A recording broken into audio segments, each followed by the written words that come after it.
एक बार की बात है, एक छोटे से गांव में अर्जुन नाम का एक किसान अपनी पत्नी राधा के साथ रहता था।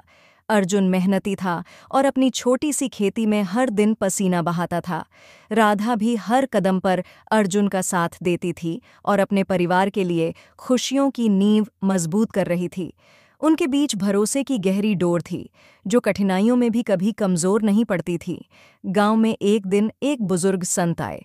उन्होंने अर्जुन को एक अनमोल सीख दी। बेटा, चाहे कितना भी सगा लगे, 3 आदमी ऐसे होते हैं जिन पर कभी आंख मूंद कर भरोसा मत करना। एक, जो सिर्फ अपने स्वार्थ के लिए दोस्त बनता है। दूसरा, जो वक्त के साथ बदल जाता है। और तीसरा, जो ईर्ष्या और जलन के कारण तुम्हें गिराना चाहता है। अपनी पत्नी को इनसे बचाकर रखना, क्योंकि तुम्हारी खुशी में उसका सबसे बड़ा योगदान है।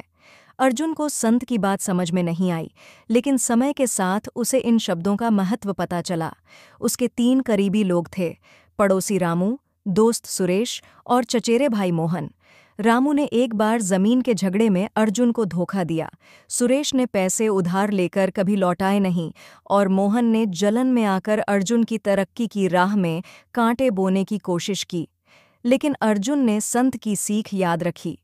उसने किसी भी परिस्थिति में अपनी पत्नी राधा का साथ नहीं छोड़ा। कठिन समय में भी उसने राधा की सलाह ली और अपने परिवार को सुरक्षित रखा। जब उसे अपनों से ठगा गया, राधा ने उसका हौसला बढ़ाया।